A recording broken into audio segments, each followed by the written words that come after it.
Good afternoon, ladies and gentlemen. The Board of Zoning Appeals is now in session for its regularly scheduled meeting of June the 7th, 2012. I'm Joey Hargis, and I'll be presenting the cases for review today in the public hearing. I would ask at this time if everyone would please either turn off their cell phones or put them on silent or vibrate so they don't go off in the middle of the hearing. We'd appreciate it. The procedure will be to introduce the case record as the Codes Department has it on this wall and by means of a PowerPoint presentation. We'll present any maps, sketches, photographs of today's cases, as well as any letters that we've received in support or opposition to a case. Also any correspondence that we've received from government agencies. At the conclusion of our presentation, the applicant will come first to the table, along with any persons in support, and begin their testimony. In a case with opposition, both the applicant and the opposition have 15 minutes to present their testimony, okay? And that's a total for all speakers. So if there are multiple folks that wish to speak, please divide that time up accordingly before you come. To your right is a clock that'll keep the time. The clock is stopped for any questions by the board and just runs for testimony time. After the applicant comes first, the opposition will come second and put on their testimony. The applicant has a period for rebuttal of the opposition's testimony. So of the applicant's 15 minutes, they need to save some of their time to cover any points raised by the opposition. The opposition does not have a rebuttal. They have one opportunity to speak during that time. All section numbers I refer to today come directly from the Metropolitan Code of Law, which is adopted by the Metro Council in Title 17, the Zoning Code, adopted by the Council on January 1st, 1998, and applies to the entire jurisdiction of the metropolitan government.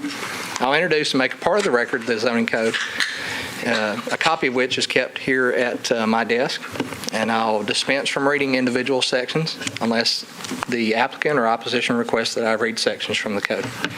The code requires that these proceedings be taped. Therefore, anyone wishing to address the board, when you come forward, there's a button on the table. The far right button says speak. Your microphone will light up like mine is here with a red ring around it. The mic's hot. When you say, give your testimony when you're done, if it just hit the we'll have a little feedback if I have more than a couple mics on at a time. So if you could help us with that today, I'd appreciate it.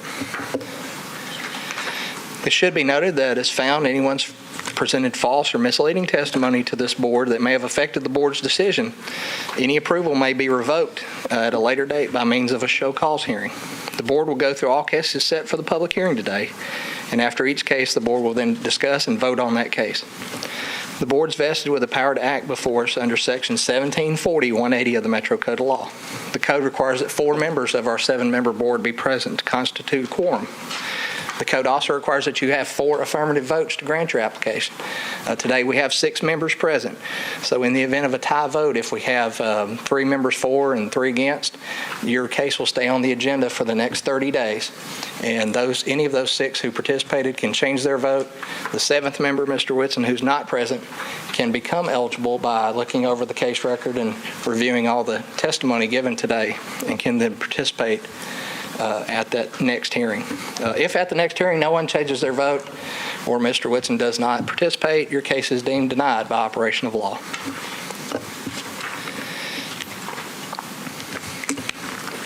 The applicant or any aggrieved property owner may request a rehearing within 60 days of today's public hearing.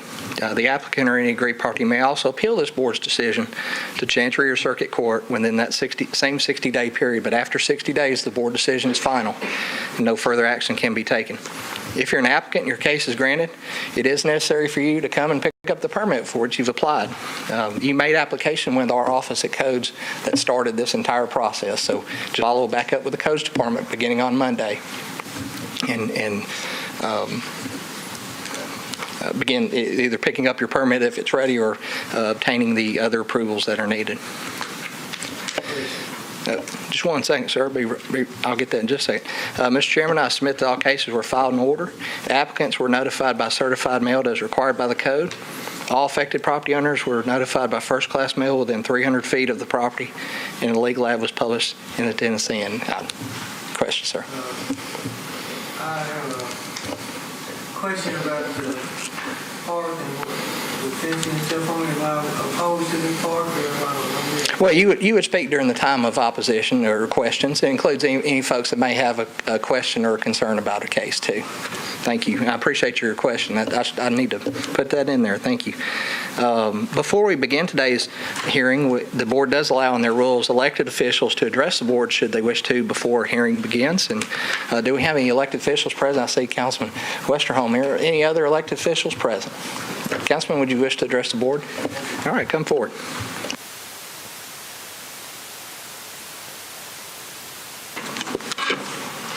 Thank you, members of the board. I appreciate your time and appreciate your service. I wanted just to stop by and express some thoughts I had about two matters before you. This is case 2012-055 and 2012-057. Both of these are located in District 6, which I represent. The first of these, case 55, involves a fence setback. I've talked to some neighbors in the area. I did not find anyone who had major or even minor opposition to this. This particular area is unique in that it's right next to an establishment that has late night activity, and it seemed like everyone that looked at that situation, they understood the need to have a slightly higher fence there to protect the patio that's outside of that area. So everyone I spoke with on that felt as if it was an appropriate solution. The other matter, 2012-57 on Lillian Street and 16th. As I understand this particular property, it was due to the determination of that one of the streets being a collector street, and the original building that was on that property resides within the footprint of the building that is being proposed at this point. Again, with this situation, I did not hear any opposition to this, and my thought is that it does seem reasonable to build out what the original footprint was. I didn't see how that I don't see how the definition of that street as a collector street necessarily trumps the ability for that to be what was historically there in that setback. And if you guys have any questions, I'm happy to address any of those. So you're in support of both of these? Yeah, yes, sir, Mr. Ewing. And the Lillian Street property, tell me more about what you've heard in the neighborhood about why this is okay? Everyone I've spoken with, which honestly is I talked to two people who just had a question about what it was, and they saw the sign, and one of the neighbors lives just up the street at 16th and Fatherland. They didn't have any concerns. They were just curious what it was, and no one had any opposition to it. Okay, thank you, Councilman. Any other Thank questions from members? Thank you, sir. We do have Councilman Lionel Matthews present who would like to address the board this time.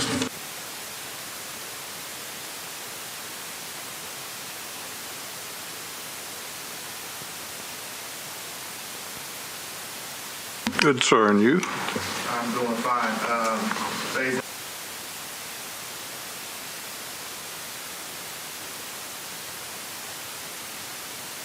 For you to speak on one of your agenda items in my district. Speaking of case 2012-059, the request will allow us to construct a recreation center in an area of Nashville that has actually been working towards this particular center, a community center or something that the community could use with the Parks Department for about the last 20 years to try to implement this. And your approval of this measure would allow us to go forward and actually start constructing the facility this summer for that community. We've met with the community several times since I've been a member of the council since 2007, but the work that has been done to even get to this point was done well before I was even on council or thought about being on council. So there's been years of effort, years of energy put into this particular project. This is going to be a great resource to the community. The community center will be surrounded by miles of greenway space and walking trails throughout there. And this is going to be something that will not really interfere with the character of the community, but will add to it and will be open and accessible to the community. So for a variety of functions and reasons. There are also ball fields that will be on this property, and this property was used as a park once before.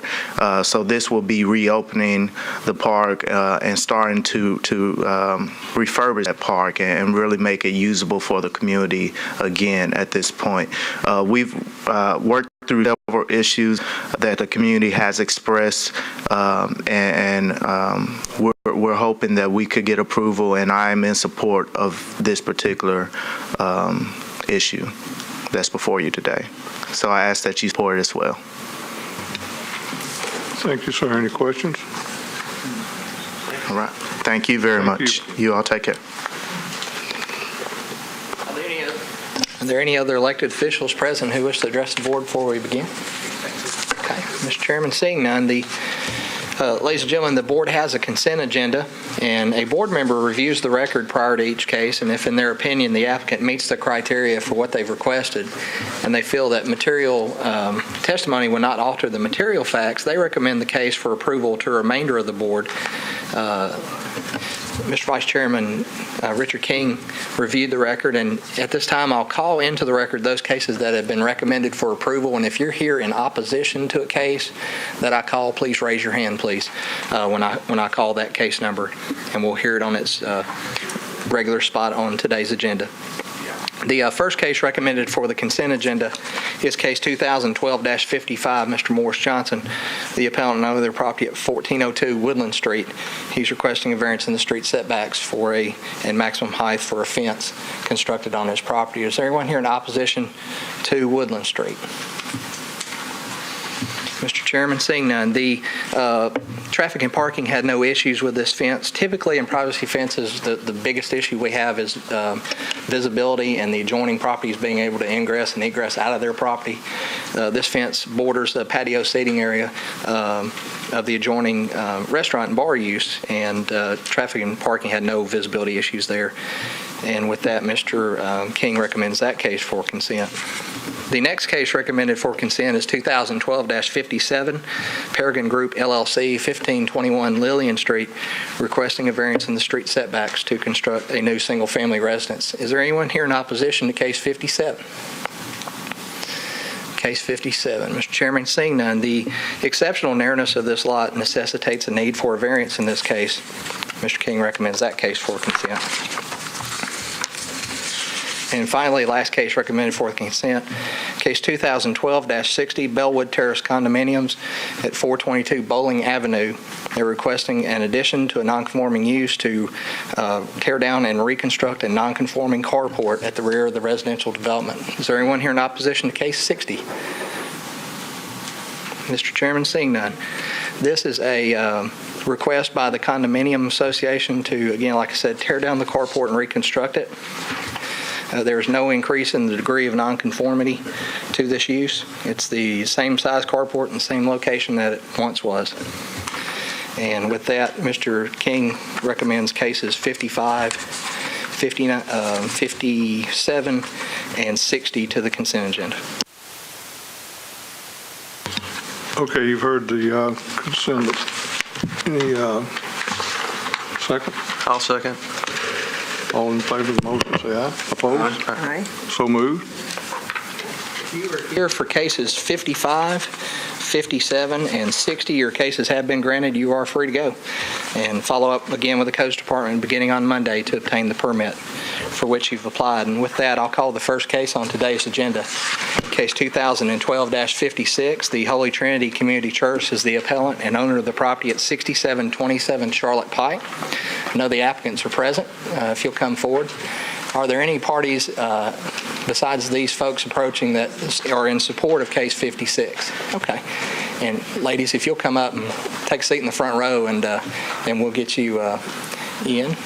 And are there any other parties in support of case 56? Okay. Are there any parties opposed to case 56 present? Okay. We do have folks there. The applicants will come first and have 15 minutes. You'll want to save some of your 15 for rebuttal time. The opposition will come next, and you ladies will have 15 minutes between you to split up and express your concerns. Let me step away for just a moment, and I'll bring up the pictures and photographs. But before I do, the church is requesting a special exception for an addition to construct a 400-seat sanctuary and lobby addition to the front of the existing church, and a variance in the sidewalk requirements in RS 40 that are triggered by this addition. They're referred to the board under Section 1716-170 and 1720-120. The appellant has alleged the board would have jurisdiction under Section 1740-180, Item C. Thank you, Vice Chairman and members of the board and staff. My name is Michael Hughes. I'm a civil engineer on the design team for this project. And as Joey said, we have two issues. One is the special exception. Mr. Hughes, before you get into it, let me show them the photographs and site plans that have been submitted. That's okay. I'm sorry. That's quite all right. And I'll turn it back over to you. The subject property that you see here is bound in red, bordered in red, and it is the parcel identified here. This is along Charlotte Pike, just east of West Hillwood Drive and just west of Brook Hollow Road, across from the Nashville West development on Charlotte, to give you some landmarks. Joey, before you get too started into this case, we've done this before, or have we had this a couple years ago for this particular property? We have not on this property. We have had variances down the street. The two that come to mind were actually a church just east of here requesting a sign variance across from Nashville West on the Okay, Pike. but this is a different property? Yes, sir, it is. Okay, thank you. This is the subject property of the aerial photograph, showing the subject property and the existing facilities here. They currently have a parking lot that's located here as well as in this location of the site. As part of this plan, they would be bringing this parking lot up to compliance as far as landscape, paving and striping and such. The addition will be just to the right of the photograph, which you'll see here. Again, the existing facility located in this area. The proposed addition is located here, and the required sidewalk variance is along the Charlotte Pike frontage. It does not the zoning code does not require it down the side street, but it does require it along Charlotte. Charlotte's classified as an arterial street in the zoning code, and this addition, because it's more than 25% expansion here, or 50% over a 5-year period, they're required to construct sidewalks. This is looking at the subject property from their driveway that connects to Charlotte Pike onto the site. The proposed addition will essentially be in this location, which you see here. These are views of adjoining properties. This is down West Hillwood, looking south. This view is along Charlotte to the east, and then Charlotte to the west. And then the bottom right photograph being a view looking north on West Hillwood. And the proposed addition would come off the end of the building, which you saw here, a new lobby and sanctuary area in this location. And then this was the parking lot that exists today. This will be brought in and updated as a part of this addition as well. So referring back to the site plan, that parking area which you saw in this location is there. But again, the additions here along the, I guess if you're looking at the front of the church, to the left side of the church, out toward Charlotte, and then the sidewalks required along Charlotte Pike. With that, I'll turn it over to the applicant. Sir, you've got 15 minutes to present your testimony along with persons in support. Thank you, Joey. Again, my name is Michael Hughes. I'm a civil engineer helping out with this project.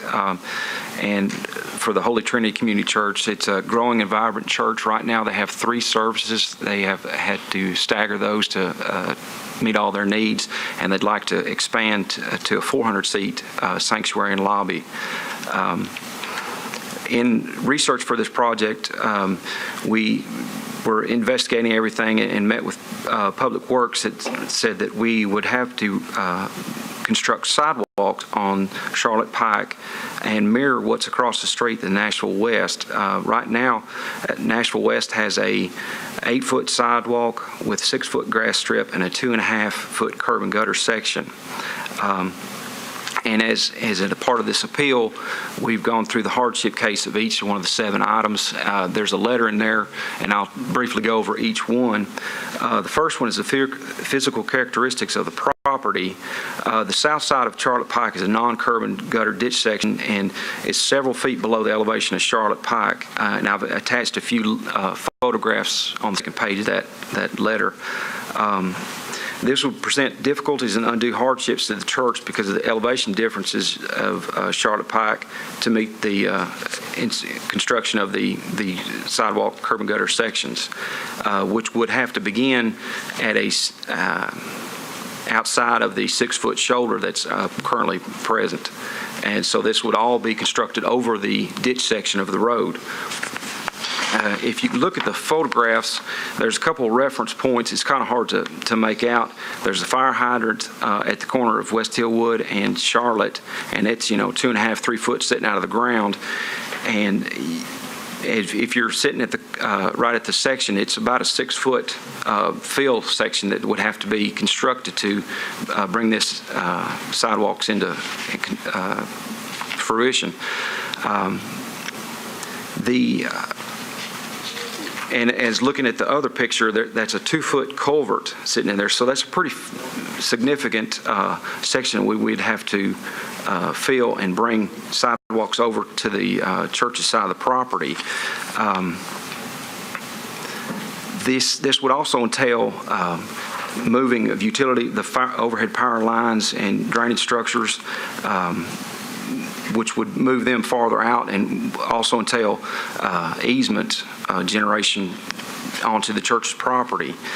The second item is the unique characteristics of the property. This property is located on the south side of Charlotte Pike in a well-established single large family residential lot RS40 zone that has already been developed and constructed. It's unlikely that any other of the single-family homes will be rezoned, redeveloped, or expanded, and would not require sidewalks along them. So essentially building sidewalks in front of the church's property would create an island of sidewalks. The hardship is not self-imposed by itself. The pedestrian generator index and the sidewalk priority index for this property would not require sidewalks to be built.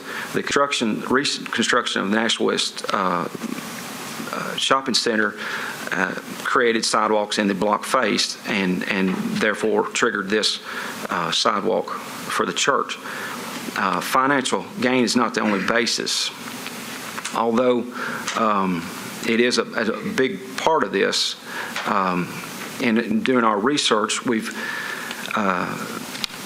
found out the Metro Planning Organization has done a cost feasibility study adopted December 15, 2010 for the fiscal years of 2016 through 2025, and I've included a chart on that that they've ID'd this section of road to go from 2 to 5 lanes, starting at Old Hickory Boulevard all the way out to Briley Parkway.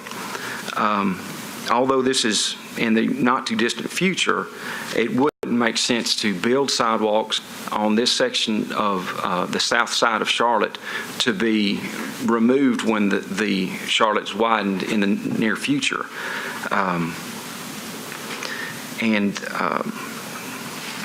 Next section is no injury to the neighboring property. We don't feel that it would injure the adjacent properties, but conversely, if a sidewalk island was constructed onto the church's property away from the south side of Charlotte Pike, that it would pose awkwardness at the transition back into a regular ditch section and might cause some problems for the directly adjacent neighbor to the east. And then no harm to public welfare. Like as I mentioned above, the south side of Charlotte is a established large single-family residential neighborhood which has existed many years without sidewalks, and they do have a 6-foot shoulder and a 2-foot grass and gravel shoulder outside of that on the south side of Charlotte.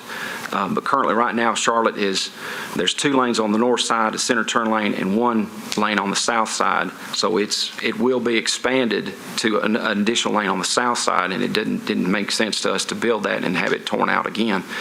And then the integrity of the master development this is not in a planned unit development, so this standard doesn't apply. And I'm sorry for rushing quick. I was trying to leave time for everybody else. But your thorough consideration of this would be, for this variance and special exception, would be appreciated. And I can go over anything. I know I rushed through this, and I apologize. Are you saying that the other properties to the east don't have the same ditch? They do have the ditch section, but if you build that sidewalk, curb and gutter, the large commercial section into that ditch section, it'll have to transition back to a open ditch section on the east side. But one of your arguments was, one of your proposed hardships is that it's a unique condition. If all the properties have it, then it's not unique. Well, it's unique that it's already developed in a area, and these other properties most likely won't develop and require them to have sidewalks as well, is what I'm saying. So, which is why we have the sidewalk kitty, right? So you could pay into the kitty instead of building the sidewalk.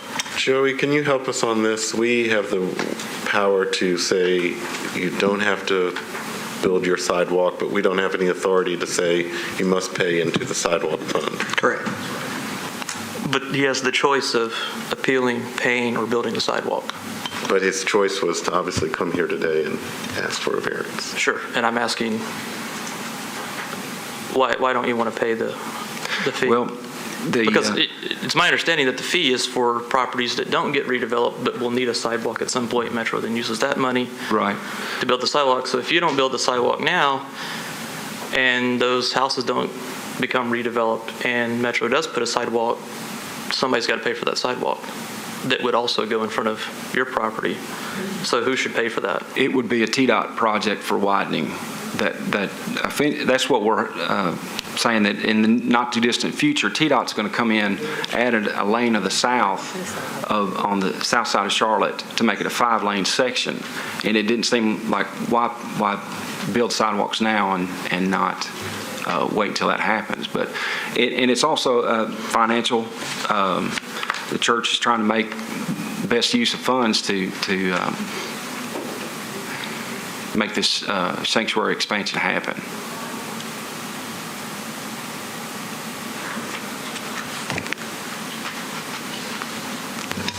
Any other questions? Okay, you will have 8 minutes and 47 seconds for rebuttal time. Actually, Mr. King, there are folks in support that may want to address you guys. That would deduct from that. Please come forward. Any other folks that want to address the board in their testimony, just for the speakers forthcoming, the 847 is an aggregate total. So if the applicant or the church wishes to save any for rebuttal, please take that into account. Thank you. Okay. I am pastor of Holy Trinity. My name is Cynthia Andrews Looper.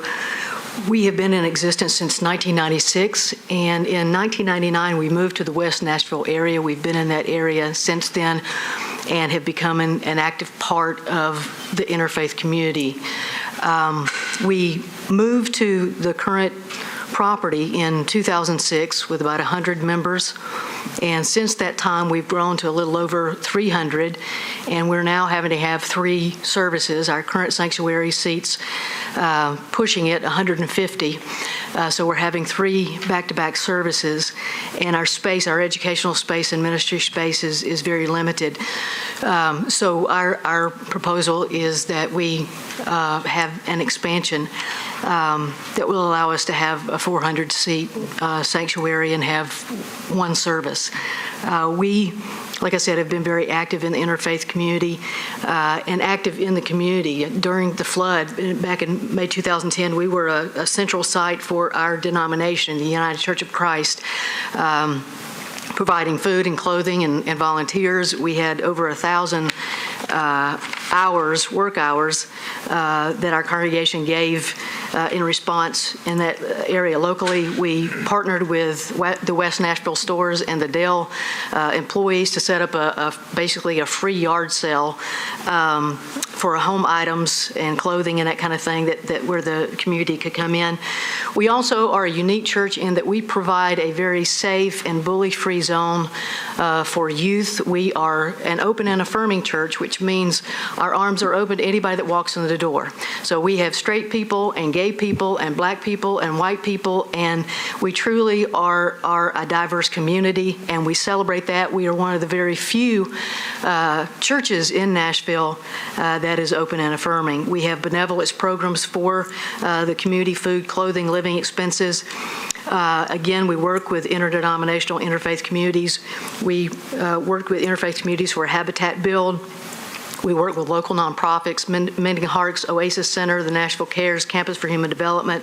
We also have an AA group that meets at our church weekly. We offer practical workshops for the community, personal budget, finance, couponing, boot camp, grief share, topical theology. We also host a Theology Among the People, which is a 3-year certified theological program, again, that individuals can participate in. We also host a number of events that are open to the public. And we have weekly a ministry of intercession every Tuesday from 11:30 to 1 o'clock. Our sanctuary is open for anybody in the community that wants to come and pray. So I just want to share that to say we feel like we are an active and vibrant part of this community and look forward to being a part of it. And we certainly appreciate you all hearing where we are and what we're excited about as we move forward. Thank you.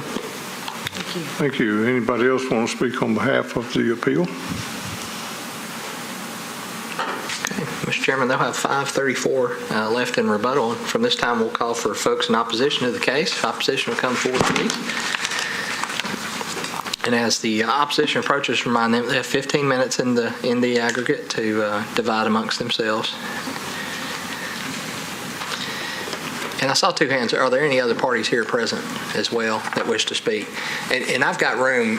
Guys, there are 3 seats there. Please come on up. Come on up and have a seat beside this nice lady here. I'm sure she won't mind. And as anyone else wishes to address, as one person leaves, feel free to come right on up and take their spot.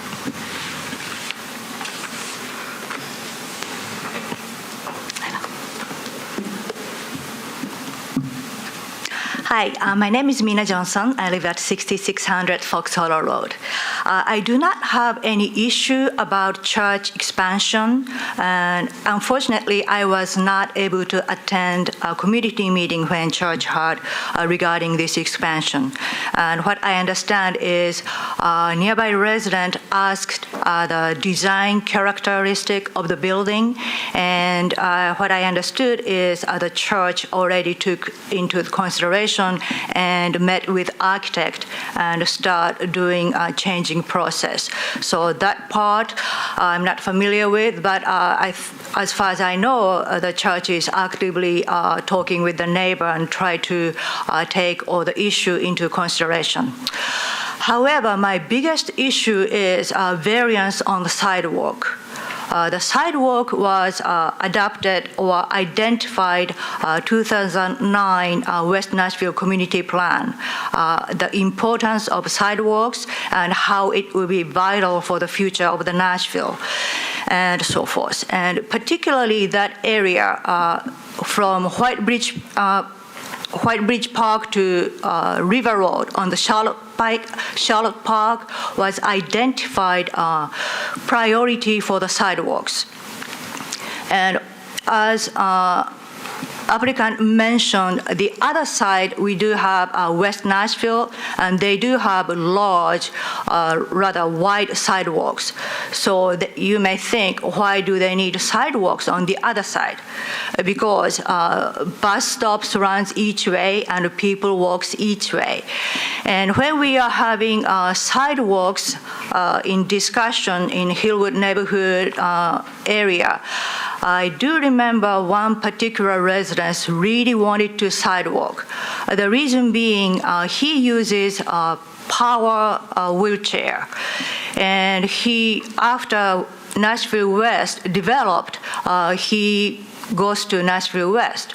And there's one traffic light on the corner of Brook Hollow and Charlotte, and another one is farther down. Unfortunately, his house is in between. So in order for him to cross to Nashville West, he cannot do it because there's no sidewalk on his side of the house, so he cannot safely use his motor wheelchair. So, but he is very grateful because right now they do have Access Nashville service. They can come to pick him up and safely take him to Nashville West, which if there was a sidewalk, he can continuously go where the Brook Hollow is. So anyway, my point is, there is a need for sidewalk. It is unfortunate, city does not have a huge budget to complete all the great sidewalks plan identified in 2008 sidewalks plan because all the budget is still tight. So something like this church or any other business build expansion, they are somewhat responsible to comply with sidewalk requirement.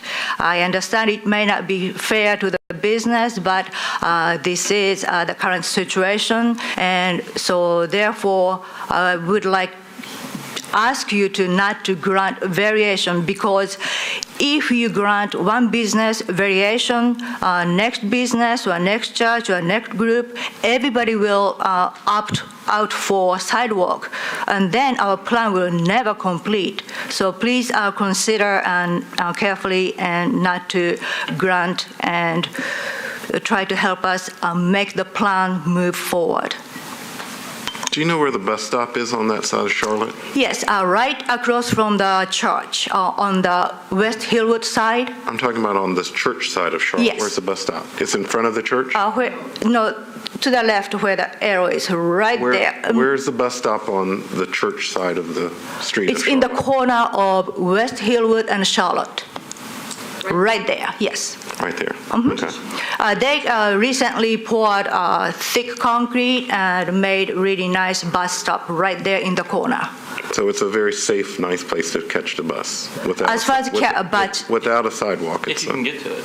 Yeah, if a resident can get to it from that house or house right there.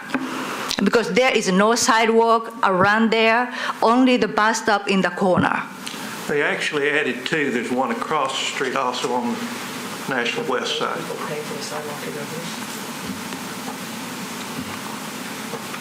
And where does the gentleman live that you were referring to with the wheelchair? It's farther down on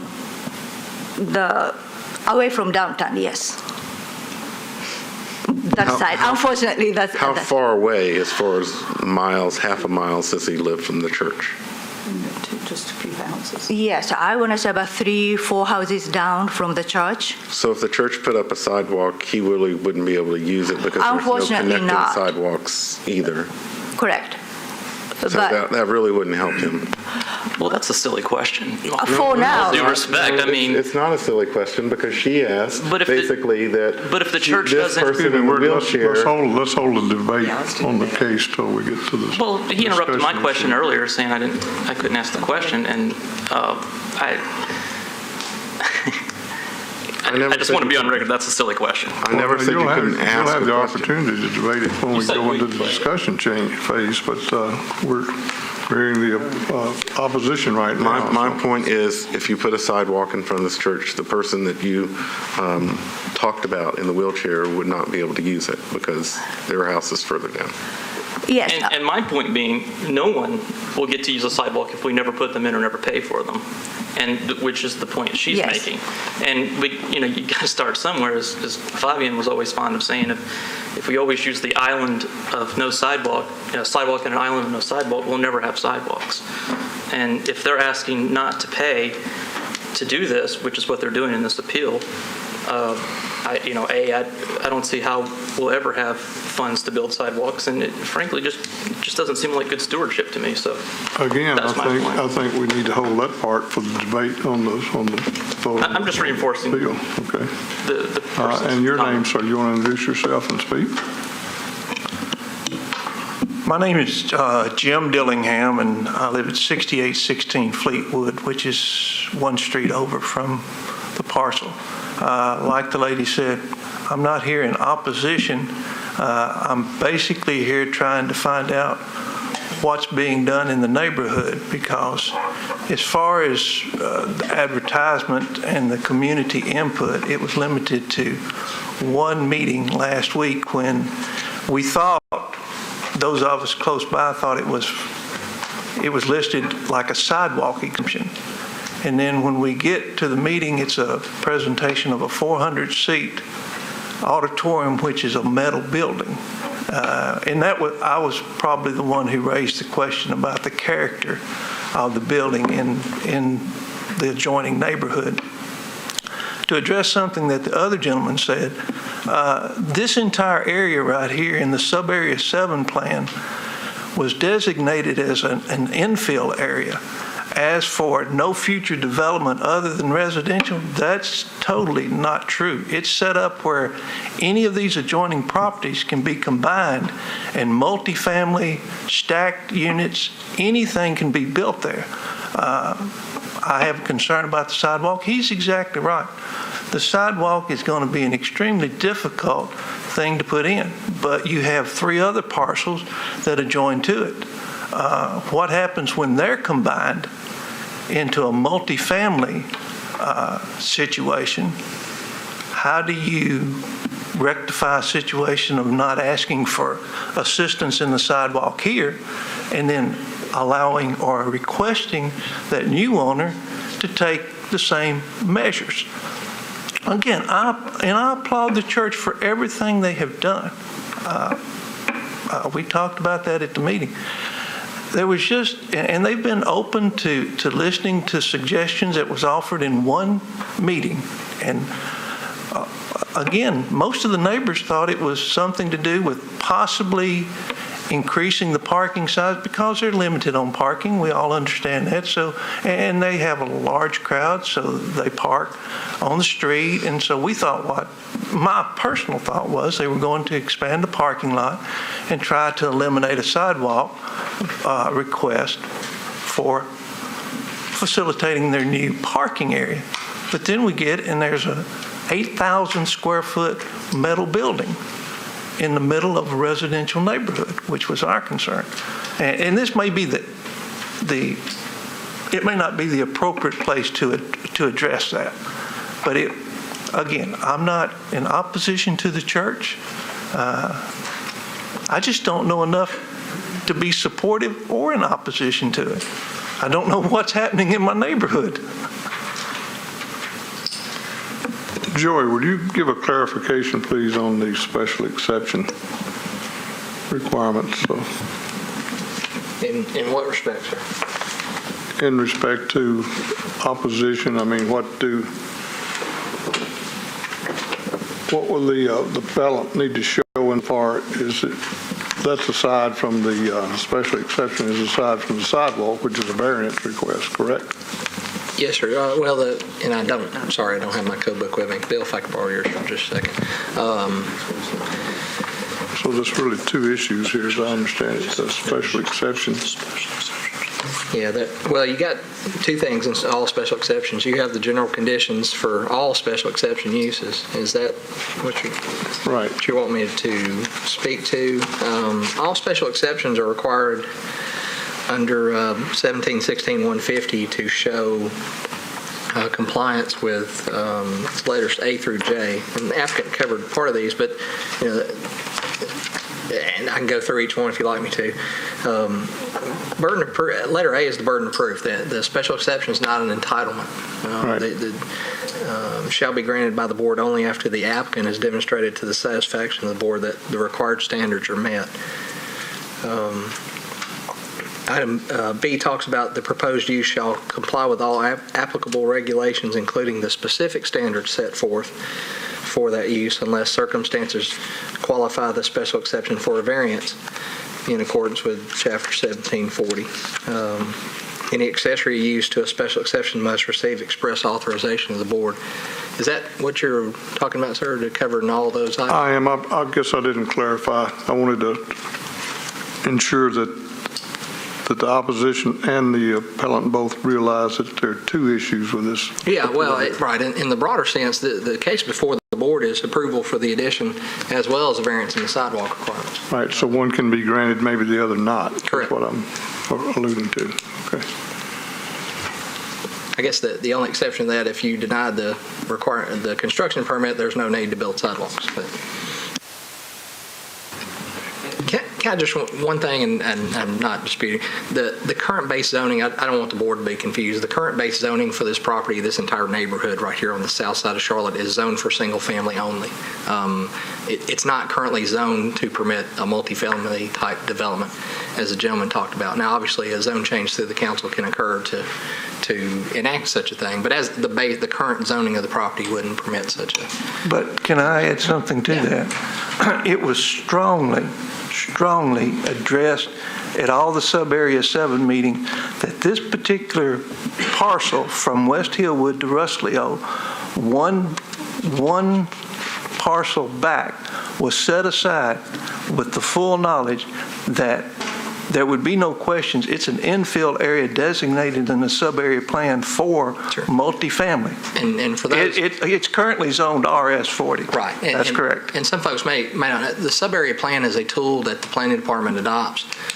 It's not an ordinance. It's not a law per se, but it's a tool that guides the planning commission in how to recommend rezonings to the city council for a long-range policy thing. So I don't want to just kind of educating everybody what the sub-area plans deal with on that. Yeah, but the sub-area plan was given to us, Joey, that means that the community has great input into the character. Yeah, it was always called the character, community character manual. And we had no input on the character of the structure coming into the building. And I don't know if what codes will allow in that area. That determination on the appearance of That's is what's before this board. I know. So let's stay on the issues here, and Yeah. that's the exception in the sidewalk issue. Now, obviously, the appearance of the structure is subject to this board's determination. Right. I'm not in any way pleased. I don't want anyone to take that I'm disputing anything you're saying. I completely agree with what you're talking about with the sub-area. That's something we haven't heard anything about. Opposition to us is the character of the building. Is there any? All right, now you want to introduce yourself and speak? Hi, my name is Trish Bolian. I live on Hickory Valley Road in Hillwood, and actually my home is about 3 or 4 houses from West Hillwood, albeit several blocks away from West Hillwood as it runs down to Charlotte. I'm sorry. Could you spell your name for us, please? I'm sorry. Yes, it's Trish, and the last name is Bolian. Oh, thank you. I'm also president of the Hillwood Neighborhood Association, and I've been very involved in neighborhood activities for quite a number of years. I also went to every single meeting of the West Nashville Plan, as it was called, and am keenly aware of the discussions about planning, so on and so forth. I would like to ask that you not approve this variance for the sidewalk for several reasons. One is, to me, the precedent that this sets for other changes, and changes are going on up and down Charlotte, right and left, literally. There was a property that has been empty that just went on the market, and in a matter of no time they're going to build multi-hundreds of apartments. I mean, it's just changing in character constantly. In the West Nashville Plan, it does specify that as changes occur with the homes that are facing Charlotte now, those likely will be rezoned for multifamilies and commercial. Just a few blocks down from this church property, as a matter of fact, there's a home on the market, and in front of the home, it says commercial development possible on the for sale sign. So that's getting at what is in the West Nashville plan. So to say that these homes will remain as they are now with no changes is not in the West Nashville plan. The other thing I would like to mention, as Mina did as well, is the needs of, we've got a couple of known handicapped people who are in need of crossing the street, and granted, a sidewalk in front of the church is not going to solve that problem, but it is a problem that we need to chip away at. To have somebody have to call a handy ride bus to get across the street is really kind of ludicrous when they live just a matter of a few houses from that intersection. The other thing that I would like to comment on is the notion that imminently Charlotte is going to be widened. That was discussed also at a huge amount of length in the West Nashville plan and with all the discussions of the Maytown Center, et cetera, which I was also involved in. And though that is in the highway plan, I've lived in my home almost 24 years. I don't know that I'll ever see Charlotte widened. I just don't know. I think that there's known topography issues in widening a large part of Charlotte. So personally, I don't think that's going to happen anytime soon.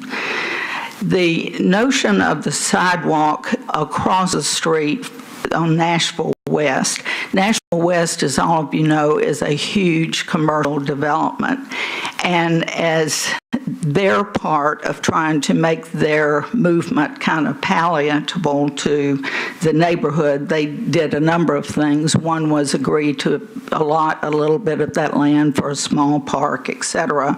But another was to build sidewalks, and they did. And the gentleman who's the engineer for this project, it states, if this wider sidewalk section is required, I am not aware, and I've spent many hours at the planning department literally sitting alone in a room reading the sidewalk plan. I don't know that there are any directions or indications that any commercial width sidewalk with all the bells and whistles that are in front of Nashville West would ever be required of somebody just to come put in a sidewalk. So again, I would ask that you not approve the sidewalk variance. I think it would set a dangerous precedent. We are having changes. It's not a matter of will we are having changes on Charlotte as we speak on a regular basis. And so I too am sorry I could not get to the meeting last week that the church sponsored. My husband had surgery that day and was in the hospital. But and I'm sorry that I couldn't go say this at that meeting, but I think it would be not in the best interest of the entire neighborhood, of which there are thousands of homes back behind this church that have been there since the 50s and before then. So we love having churches in our neighborhood. We think they make our neighborhood more vital, but we also like to look at the collaboration of the needs of the neighborhood and the needs of the churches. But I would ask that you not approve the sidewalk variance. Thank you. So I think I know where all of you stand on the sidewalk issue, and as far as the special exemption for the expansion itself. You know, sadly, because of the surgery and my husband's hospitalization and so forth, in terms of the structure of the church, I was not able to be there to hear the discussion about the metal character of the church. Certainly, just as an observation, that's certainly not in keeping with the character of the neighborhood. All the homes, though they were built, my house was built in 1955, and it was probably a latecomer, but all the homes in that area are brick. Ms. William, you said that you felt like that change was imminent on Charlotte, and the I think that what you'd said was that you felt like that at least over, let's say, the next decade, that a lot of the properties on the church side of the street would go commercial, but yet you didn't feel like that the street would be widened. Why do you think that one would happen without the other? Well, I guess just because of all the discussions and the many hours Mina and I, among others, have spent in planning hearings and planning sessions and sidewalk meetings and highway meetings and various people coming in to speak at the West Nashville planning process. You know, what I have been told, because I asked the question exactly about, well, how are we going to widen a part of Charlotte as it goes down White Bridge Road, because there are businesses right along there that would have to be shut down, and then the city would have to take over a huge, I mean, it's just not doable. And so the gentleman at that time that was in charge of doing all of that for the city and very involved with the state said that he really did not see any of that happening anytime soon, just because of those issues. I will say this, as we sit here right now, just a matter of, you could drive there in less than a minute from this church, that intersection of West Elwood and Charlotte. In 1 minute, you can be in your car, take a left, and you will be where right now there's a sign that's probably as big as this table that says, you know, house for sale, commercial development possible. And it is somewhat protected in the West Nashville plan that it would be multifamily houses and commercial, but there is nothing in the plan that says that those homes will remain single-family dwellings. As a matter of fact, if my memory serves me correctly, it says when those homes come up for sale, this is what will happen. All right, but it's not, according to Joey, none of that's zoned for anything other than residential now. Well, that's because that's what it is. That's what it is. That's why the sign right down the street says commercial development possible, because that is in the West Nashville plan, that it is possible. But we all in the neighborhood feel, I've even said to the people at planning, just because of all the hours we spent hammering out the language and trying to protect that we wouldn't have a Nashville West built across the street from Nashville West, that we would try to keep the neighborhood character as much as we could, but we all know that it faces a huge commercial development, and it is going to change. Any other questions? Anything further to add? Yes, I want to add about the sidewalk. You may think it's silly to just make few hundred foot of sidewalk, but that's exactly how its sidewalk is built. A good example is corner of Charlotte and White Bridge. In the corner, they have a fast food restaurant, and then there was a vacant lot, and that portion was no sidewalk. And then there was another fast food restaurant. So sidewalk, no sidewalk, and then again sidewalk. But recently, the vacant lot became to bank. So finally, when bank start construction, they made sidewalk as well. So from White Bridge to Charlotte to one corner, there was complete sidewalk. So that's how sidewalk is built in this city. So please consider just a few hundred feet of making few hundred feet of sidewalk is not silly. Thank you. Thank you. Mr. Chairman, there's a little time remaining. Were there any other parties opposed to the case who'd like to use the balance of the time? And do y'all have anything else to add? Okay, thank y'all. With that, we'll call the applicant back to the table.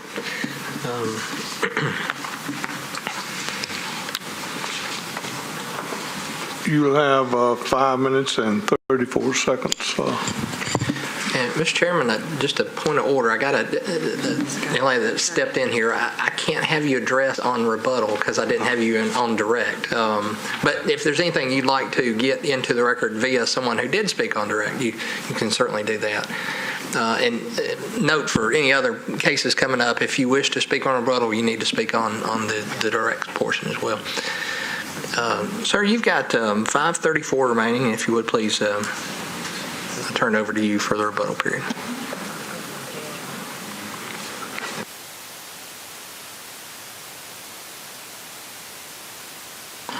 I'm going to do the best I can based on his reading and my lack of reading glasses. This is an existing church. It has been there since the 1960s. It is not a new development like Nashville West. Also, at the neighborhood meeting, they addressed the issues of the outside looking like a metal building, which it is a metal building. And we responded, we got in touch with our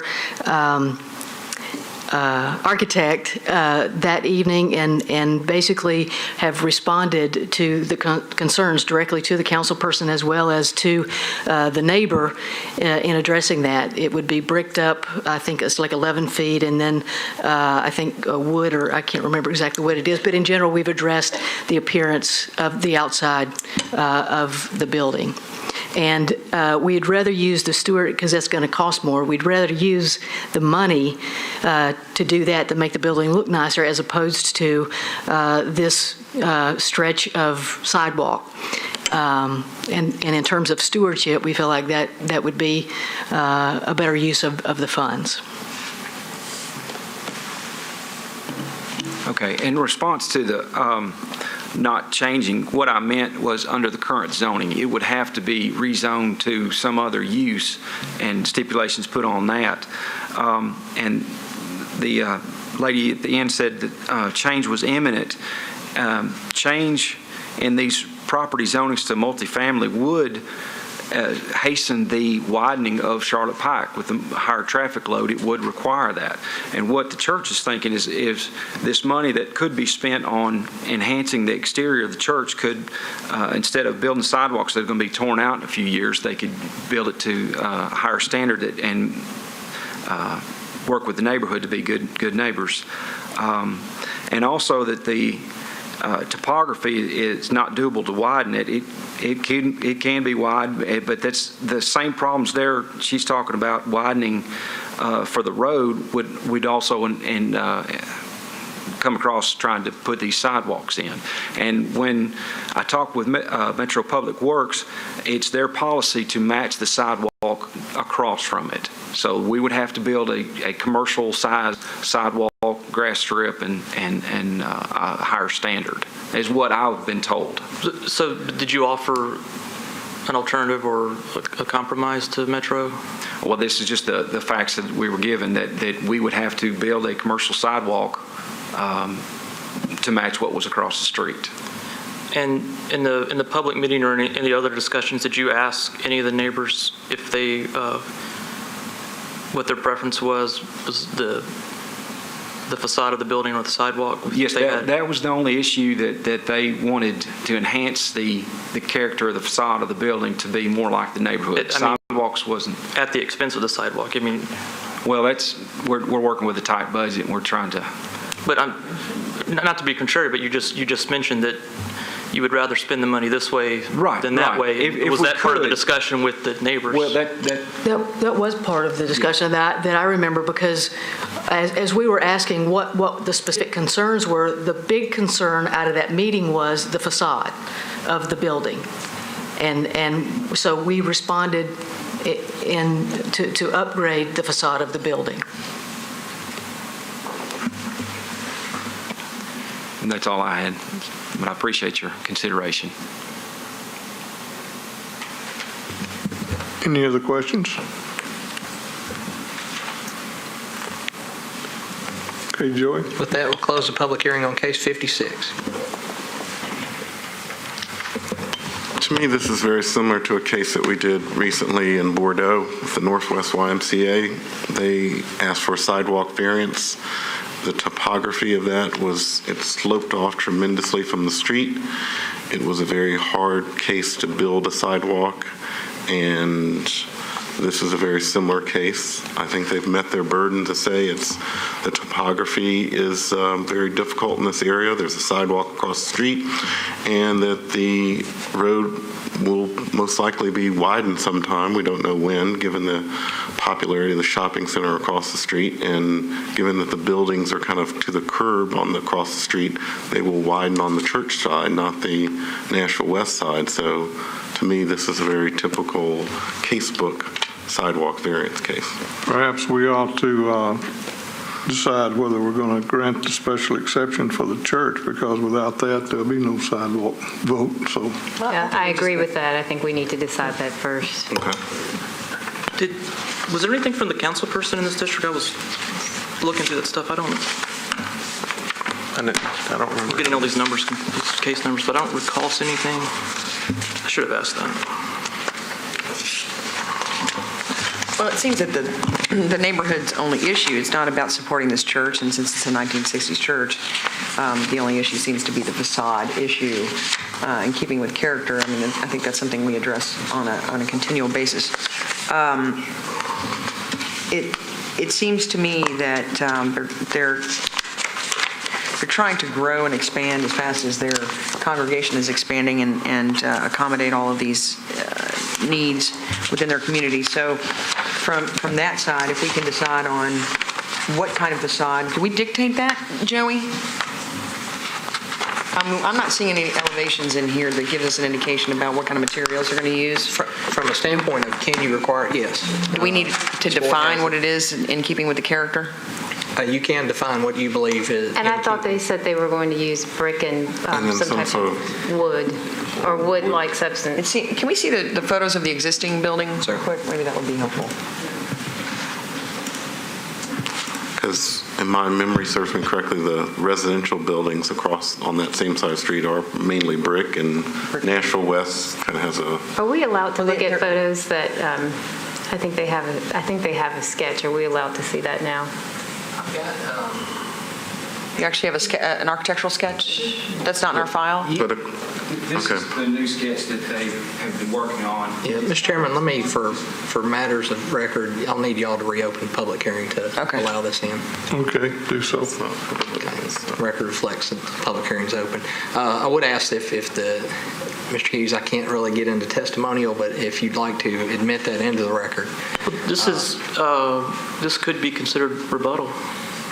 Because he did have a period of rebuttal remaining. So, 259, he's got left for rebuttal. I mean, I think that's legitimate that it's rebuttal, yes. Can we give him that rebuttal? Because that was raised. Okay, absolutely. Well, for matters of record, the rebuttal period's open. The time remaining on clock is the time you have to cover. All right, thank you. What the church is looking to do is to extend the brick and masonry siding around the edge. Originally, it had just the metal sides and a brick front and masonry front on this side, and that's mainly what the neighbors were opposed to. They didn't want that. So the architects revised the plan to have the brick come around and use hardy plank or stucco or something up here to help blend in more with the church, with the neighborhood. That's their plan. But this, is very expensive, and that's what they're trying to balance. Can you turn that around again so we can see the before? Okay. This is the before picture with the metal on the sides, and the neighborhood, understandably, was concerned about that. And then they've added the brick and the hardy plank or stucco, whatever, to the top. Can I ask you, do you recall that Nashville West has quite a bit of ephes? Yes. Stucco, yes. Yeah, Joe, if we go back to the picture with the church, you can kind of see part of across the street from Nashville West on the background.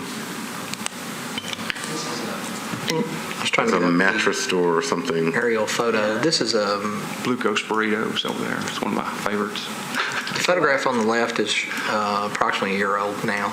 Okay. So there's a lot of ephes in it. Yeah, it's like stone on the bottom and. Well, that seems to be in character. Yeah. Well, and for the record, I don't say this lightly, but in a way, I don't care what it looks like, as long as, for the special exemption issues, if the neighbors are happy or unhappy with the way it looks is more of an issue with me. And so has anybody seen this yet before now? No, the architects just got it to us this morning. And like I said, we're trying to be good neighbors, and we'll continue to work with the neighbors. I don't recall that they had, I mean, I may have misunderstood, but it seems to me the opposition was not opposed to the church and to this addition, but it really, their concern really is with the sidewalk. So I don't think it really... Right. Well, there was just the one gentleman that either, I can't remember if he said he didn't know what it looked like or he was surprised it was motivated. And that's the only reason, technically, why we opened this back to rebuttal. Again, the aesthetics, that's for me, is the only issue at hand on whether or not to grant the exemption, if there is any lingering opposition. It might not be enough to matter, but that was, I think, the only thing of record that came up. So that's the only reason why I'm even asking about it. Yeah, I'm happy to move that we approve the special exception use permit. We'll need to close the public hearing. After we close the public hearing, I'll be happy to move. The public hearing's closed. Mr. Hughes, that board belongs to me now. I need to, unless you have copies that I can have smaller copies, or if you want to trade. If you got something, yeah, thank you. I just got to get whatever you showed. You can't just take their fundraising material, man. Stick that in the record. Can I make a motion, Mr. Chairman? Okay, we've closed public hearing, correct, Joey? Yes, sir. Yeah, I'd like to move that the board approve the special exemption use permit and that the board finds that all of the requirements in MCL 17.16.150 have been met. I'll second that motion. Okay, we have a motion and a second to approve the special exception for the church. Any other discussion? All in favor of the motion say aye. Aye. Opposed? So moved. Now on to the sidewalk issue, the variance issue discussion.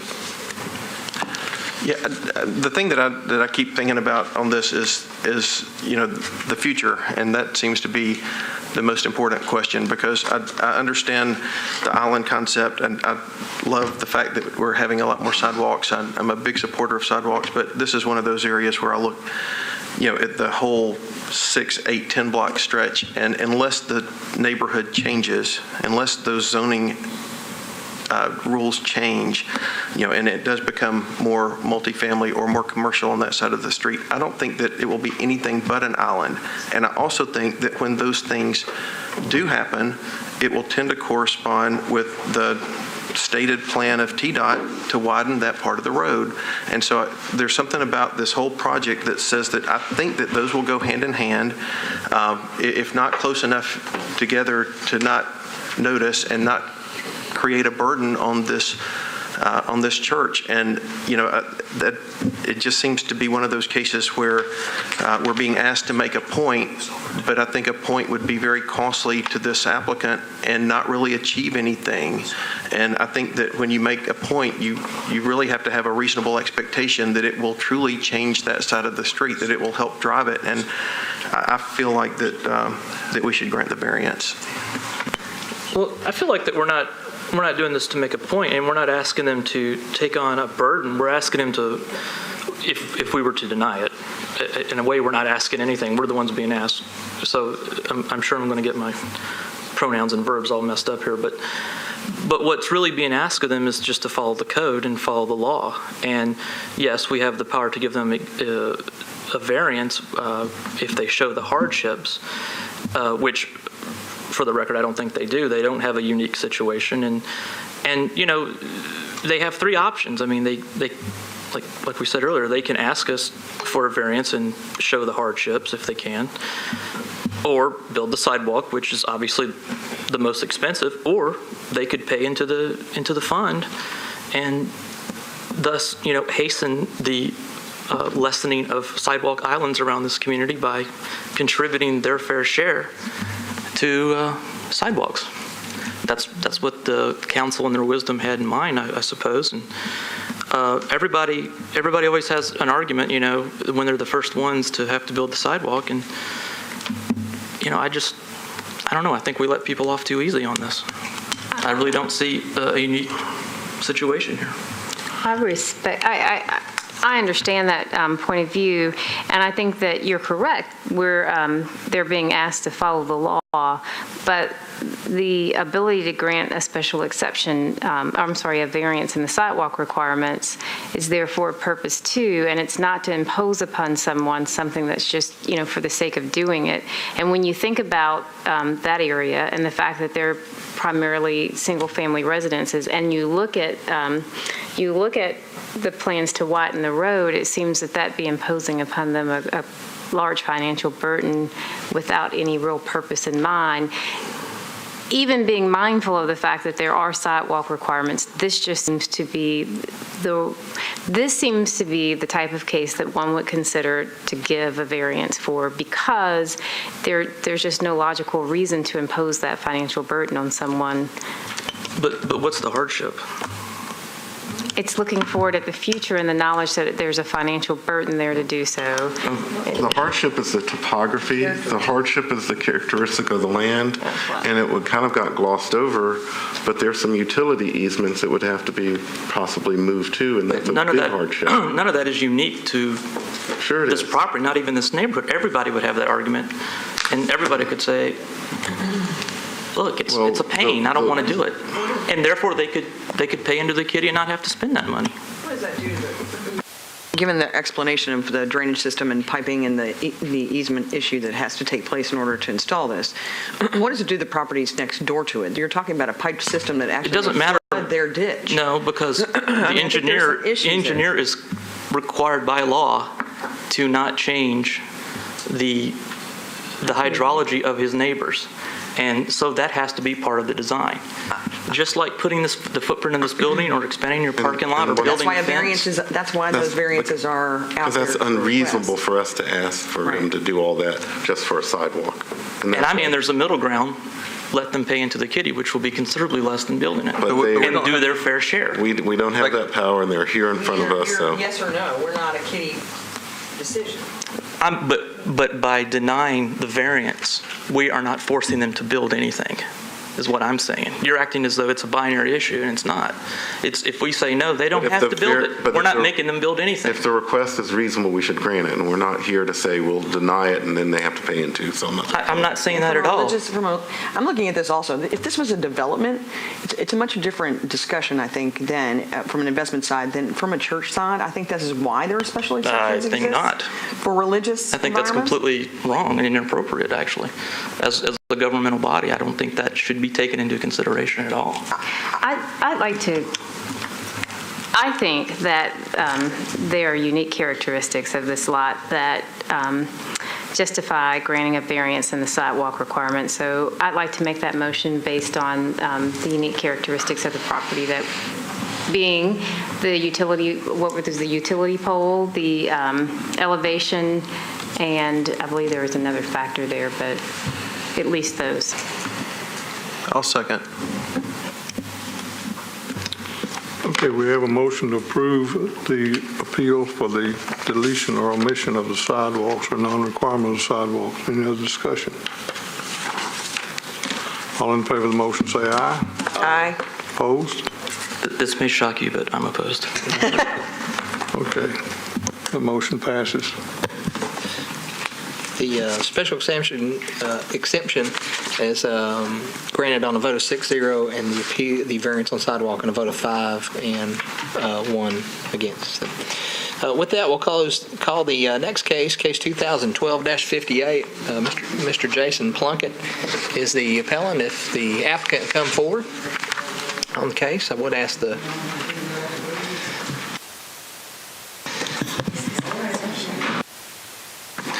is there any parties opposed to case 58 present today? Mr. Chairman, seeing none, there'll be 10 minutes for the presentation of the case. We'll go through the case record on this. The subject property is located on the south margin of Taggart Avenue, just west of Hetty Drive.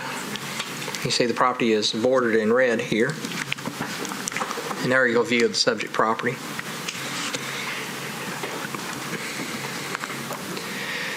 The proposed variance requested by the applicant is to construct an attached garage on the side of the home.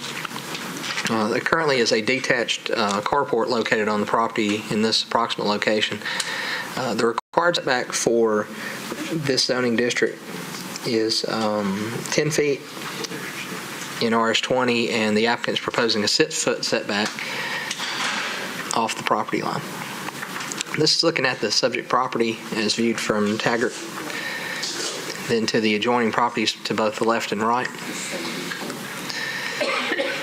And the variance location would be the replacement of this structure with an attached garage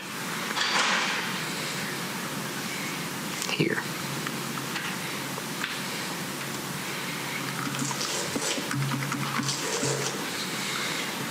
That's case records. We have it. I have not received any correspondence on this case.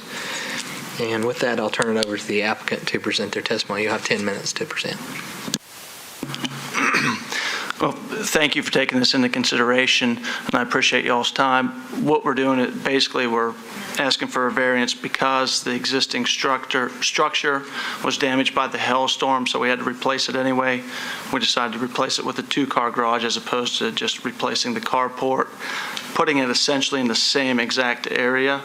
However, that's into the setback about 3.5 feet, so therefore we're applying for the variance.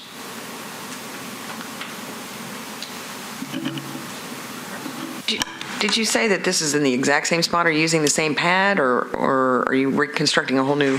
Well, we'll have to have, can you hear me? Yeah. Okay. We'll have to have a foundation put in, but essentially it's almost the exact same area. Okay. Almost. The way it's set right now, the carport is in that setback.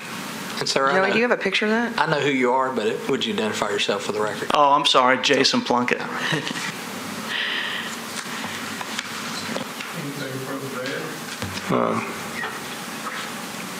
But there is a hardship as well. The trees right there at the end of the carport, if we were to do anything else, if we were to set it behind the house, those trees would have to come down.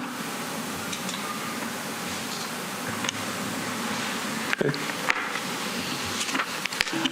Thank you. Thank you. Anything you wish to answer? Yes. I live at the house immediately to the 127 Taggart, so my house, part of my house is in view. If he puts the new garage, or is allowed the variance and puts it where it is now, then he doesn't have to touch that crepe myrtle that is the one pictured there. That's probably the biggest one I've ever seen. It's beautiful. And this is in keeping, as you'll see the other foliage in the area. Our neighborhood's been very good about keeping plenty of trees, and we like that a lot. So anyway, I know that I'm for it, and then the neighbor on the other side of him is for it as well, and then the 3 directly across the street in front of him. It's been a history of setbacks allowed for hardships such as trees over the 15 years that I've been living there. And sir, I know who you are, but if you would... Oh, I'm sorry. My name's Brian Jernigan. We own 127 Taggart. Okay, thank you. Any questions? Hey, Joey, close the...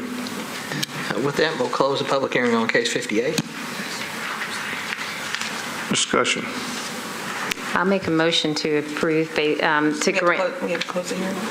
We did. Oh, we did, I'm sorry. Was I paying attention? I'm going to make a motion to grant a variance in the side setback based on the unique characteristics of the lot. I'll second. We have a motion and a second to approve. Further discussion? All in favor of the motion, say aye. Aye. Opposed? So moved. You adopt on a vote of 5-0. The record reflect Mr. Ewing is not present for this case.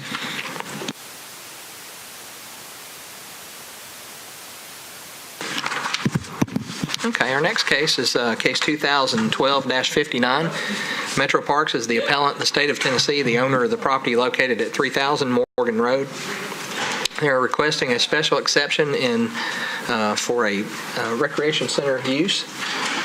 and a variance in the street standard in the AR2A district to construct a new 9,300 square foot recreation center referred to the board under section 1716-220. The appellant has alleged the board would have jurisdiction under section 1740-1A items B and C. We did have a gentleman with questions and concerns, so we'll reset the clock to 15 minutes per side. The applicant will go first, along with any other parties in support. And again, the 15 minutes is a total, so you all be mindful of your time and save some time for rebuttal should you wish to use it. Let me go over the case record first. The subject property is located in which you see bordered in red here on Morgan Road. This is east of Clarksville Pike, zoomed out from the site. This aerial here is in 2010. Formerly the state of Tennessee, and it still is the state's property at this time. There were structures and a use that was on the property prior. All of those buildings have been razed and demolished and removed off the property. But this is Clarksville, Whites Creek Pike, excuse me, I said Clarksville. Whites Creek Pike, just east of there, and you see the location. The zoning code requires that recreation centers, and that is how we classify this use, are required to be on a, and Mr. Herbert, I apologize, I've left my book over there, but if you wish, if you don't mind, if you'll just give, thank you. In 1716-220 of the code, recreation centers require that driveway access, item 3, that driveway, at a minimum, driveway access shall be from a collector street.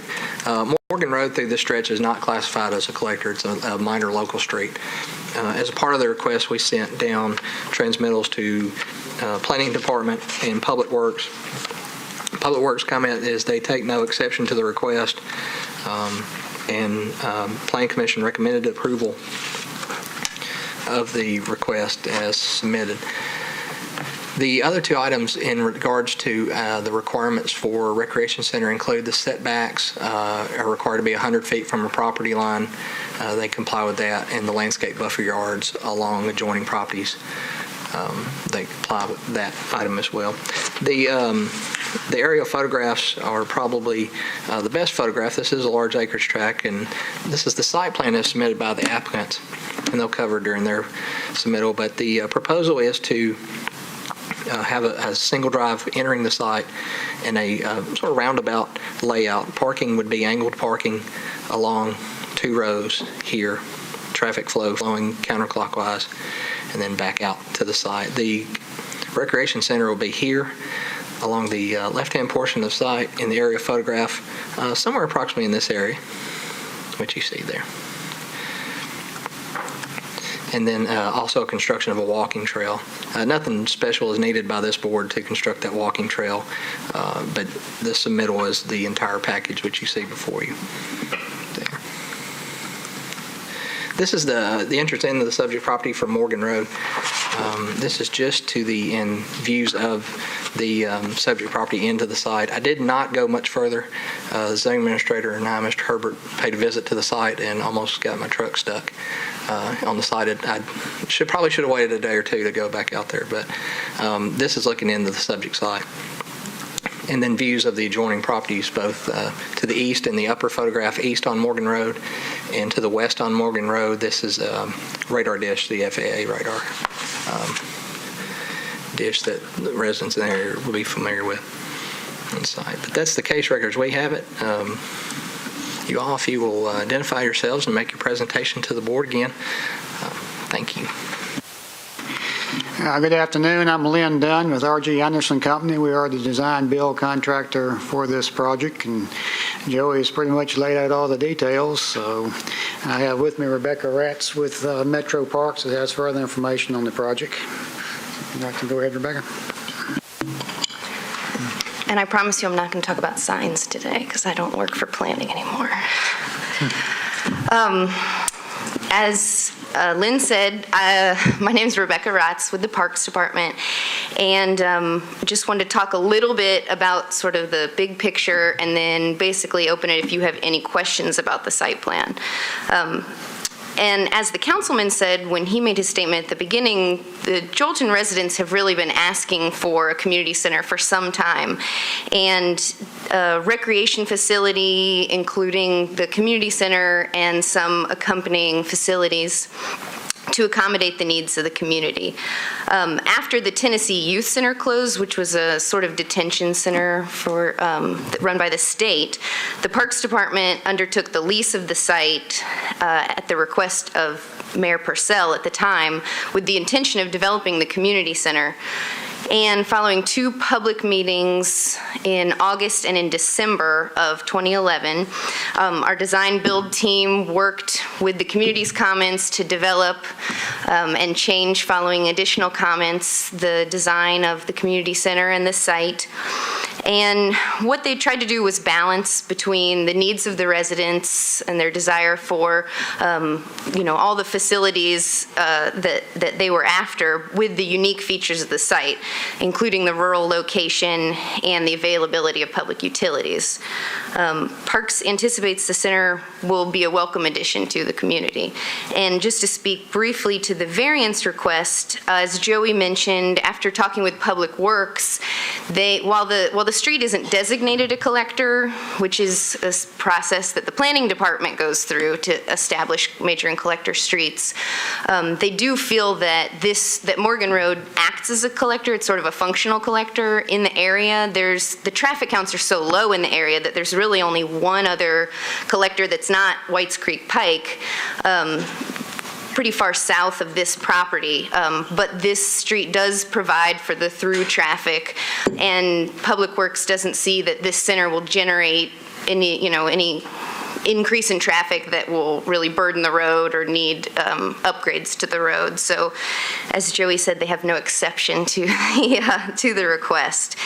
And other than that, we're happy to take any of your questions.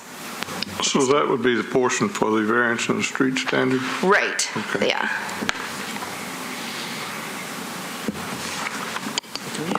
And the gentleman on the right, would you like to speak? My name is Keith Bush with EOA Architects. We're the architecture firm working with R.J. Anderson for the construction of the building, and I'm just here to support and answer any questions that the board may have.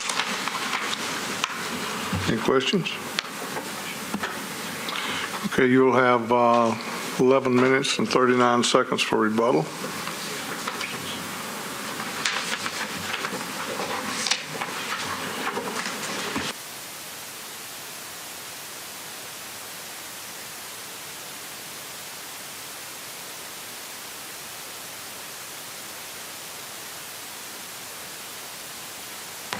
I forgot. I was just going to ask for a show of hands for those who had come in favor of the proposed development. Or if they want to speak. Right. We had talked before, and they had said that they didn't need to speak. So. Okay. I just want to make sure we didn't forget those folks. And then we'll hear from parties with questions or concerned about a case. If you'll come forward, sir, now. Now's your time.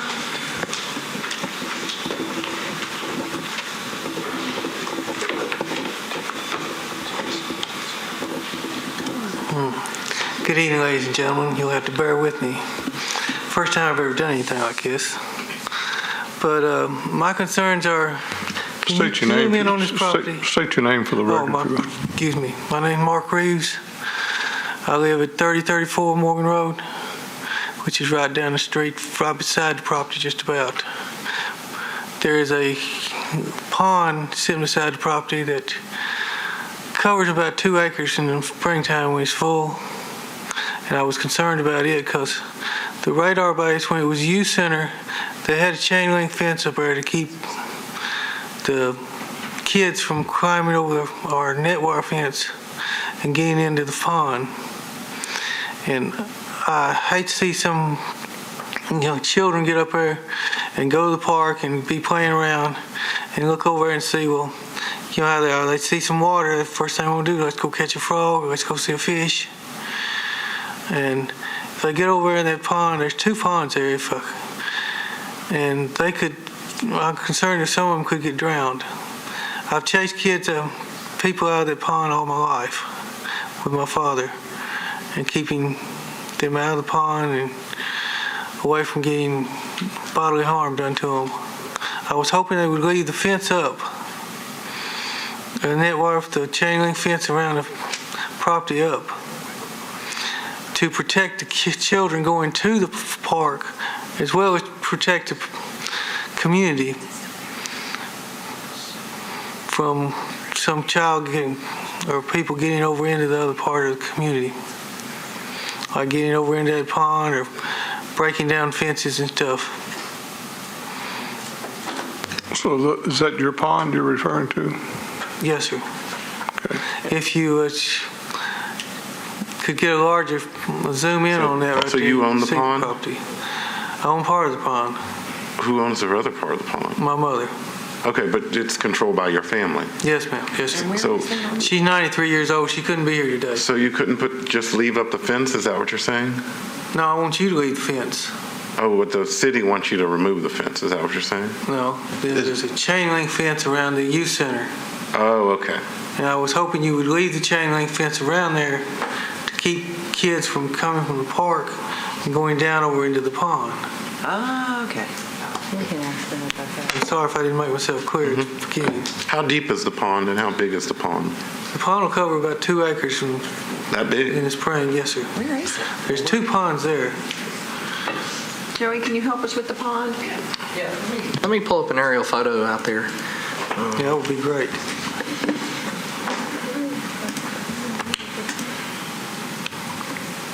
Is the pond you're talking about, sir, just to the west of the property? Kind of toward the radar dish? Yes, sir. That direction? Okay. Right there where your arrow was. There's the pond. Is that the one you're talking about? Yeah. Where's the Yes, sir. There's one there. I guess what this must be. But it's about, it must be been taken in the summertime because it's dried up. But all that clear area right there you see, if you move your hand over right up, it's right there. That's where the pond, all that area right there in the springtime is full of water. All that. And it gets 15, 20 foot deep. And I'm concerned about I've been over there, I've seen where they put the little playpens for the kids and everything. And it's directly across from that pond area. And my little net wire fence won't keep kids or people away from it. But I was hoping you'd leave that chain link fence that the youth center had up there for the kids up there to protect the children from coming over and possibly getting drowned. I think we did. So you're not really opposed to the park itself, you're just concerned about the safety? Yes, sir. Okay. That's a good thing. Okay, that's a good point. Let's ask them. I think we can alleviate this. I bet we can find a solution to this for you, sir. Well, that'd be great. I mean, I feel like there's only one problem is that you just leave the chain link fence up.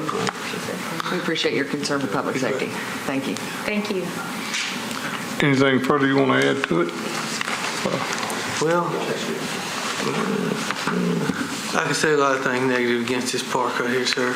It's hunting community. People still hunt back in there and go turkey hunting, go squirrel hunting, go deer hunting.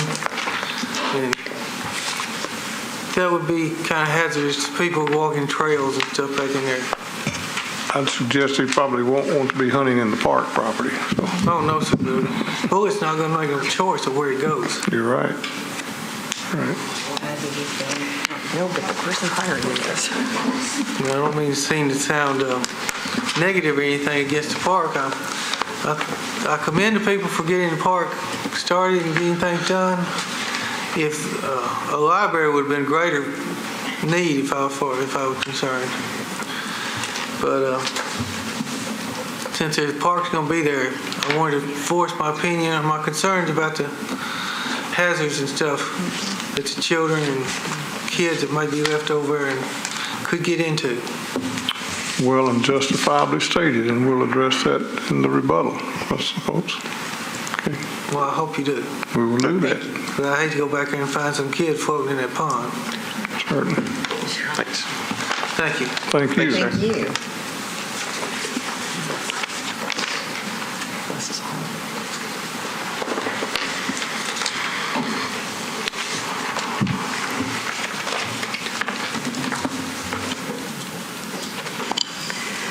Well, assuming that fence is still there, which we haven't torn it down, then we're happy to leave the fence along that, western property line.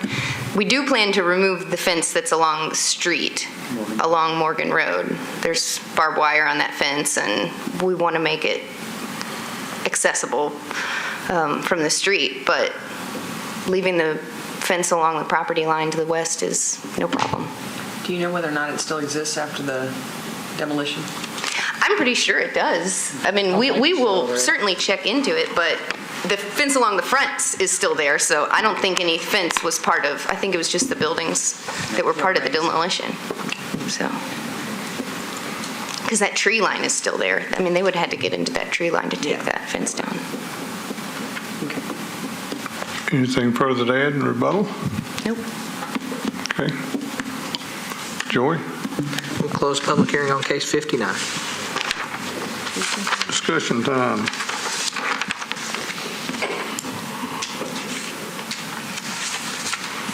Any questions? Comments? Well, we heard from Councilman Matthews before, and he seems to be pretty excited about this, and a very beautiful part of the county, but densely populated, Jolton. So I'm very excited that Metro Parks is expanding out here. Okay, entertain a motion.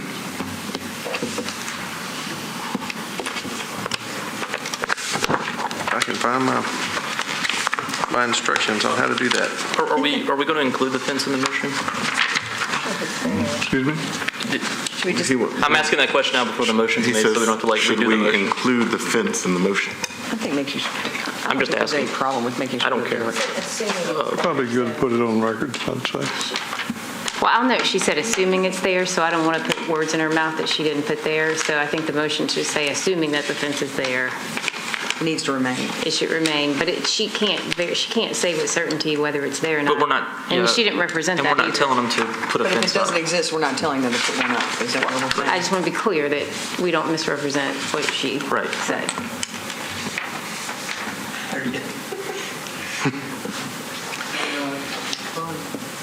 Take both of these at one, we have a special exception and a variance, so let's take the special exception first.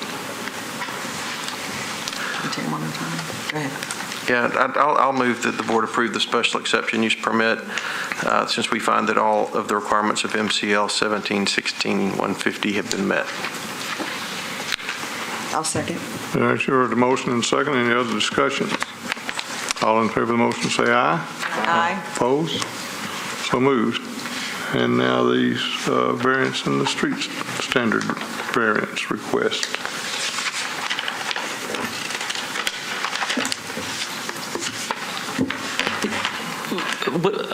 What is the standard for the street? I don't remember. I'm not sure how we're supposed to phrase that, Joey, or council, because it's a variance. But what is it we're supposed to find? How do we state this? If you want to grant it, that it's granted, you want to grant it. If it's not granted, you don't want to grant it. But there's nothing we have to find. With any variance, you want to go through that you think it meets the required stipulations as codified in Metro Code Section 17, just like any other variance you typically grant. Say that this is the basis by which you grant the variance, whatever that may be. But I think that the unique characteristics may be that the Planning Commission has stated that it acts as a collector street, even though it's not officially named a collector street. I mean, it's behaving. See, that's why you're making this motion instead of me. That was perfect. And I think I'm making the motion because everybody's looking at me, and I brought my instruction sheet. Well, I will move that the board approve the variance in street standard because all of the requirements of MCL 1740-370 have been met, and that we find the unique characteristics of the property are that although the street is not officially called a collector street, that it behaves that way, and based on the recommendation of the Planning Commission. I'll second that motion.